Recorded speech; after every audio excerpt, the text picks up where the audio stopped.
little bit of Pat chat? Yeah. Right, okay.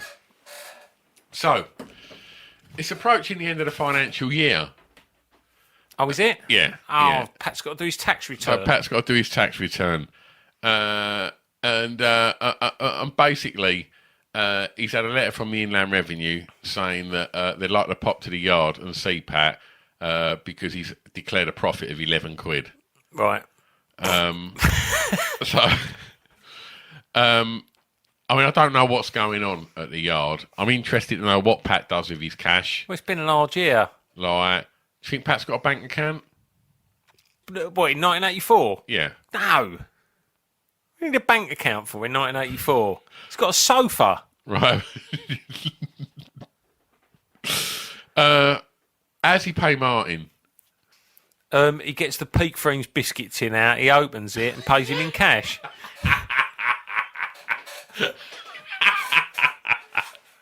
What's he pay Martin a week? 1984. What would that be, like £5 a day? Yeah. 35 a week. 10 embassy, couple of cans of Kestrel. And he can take his pick of car parts. Martin's got a little scooter. Yeah. And he can get bits for it. He's put a couple of extra wing mirrors on it. Yeah. Yeah, he fell off. Yeah. Soppy bastard. He's useless. All right. Okay. Anyway, so they're sitting in the cabin, right? The bloke from Inland Revenue arrives at the yard in a new Ford Sierra. Martin runs into the cabin, going like, Pat, taxman's here. Yeah. How's that play out? Well, I mean, first thing, there'd be a fuck's sake. Right. Martin goes and gets him, and he comes through at the office, and Pat's just sort of sat there in his chair. Yeah.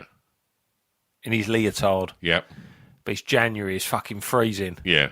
Yeah, so, Pat's cock's retreating inside his body.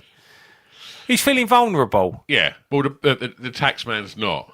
No, Yeah. He's a slight fella, glasses, kind of awkward pencil moustache, sort of ill-fitting man at CNA suit. Sweet Chuck meets mid-year. Like, pretty much exactly that. And he says, Mr. Roach, we'd like to know, what's been going on with the business because we find it hard to believe that there's only a profit of £11 in this scrapyard.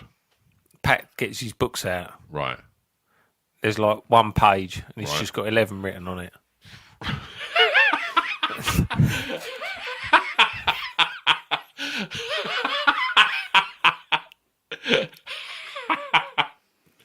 I think Doreen turns up at this point with Pat's lunch in a box and sort of puts down his lunch box. He says cheers. He said, don't forget yesterday's lunch box. And she goes into the back of the kitchen and picks up yesterday's lunch box, but it's fucking stacked full of old fivers. She just takes that with her. Taxman don't need to know about that. Nah. No. So the taxman's getting more and more irate as he's getting no answers. He's looked at his bit of paper that's just got the numbers 11. Yeah. And he's trying to explain that in this day and age that's not sufficient. You want to see some receipts, I'd imagine. He would like to see some receipts. He pulls out of his own pocket the receipt for his brand new silver Sierra that he's got, and quite smugly says, "This is what I paid for that. Here's the receipt. What have you got for all of these units in your yard?"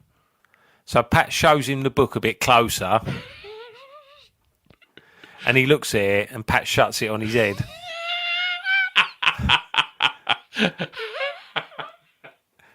He's broke his glasses. He says, "What did you do that for?" Pat don't like that phrase. No. His neighbour said that when Pat drunkenly drove through his wall. Exactly. 2 minutes later, he's laying on a frozen puddle in the yard. Pat's put his own window through. There's a very small cubed silver Sierra next to the puddle. The only plus point is Pat ain't come loose because it's so fucking cold in January.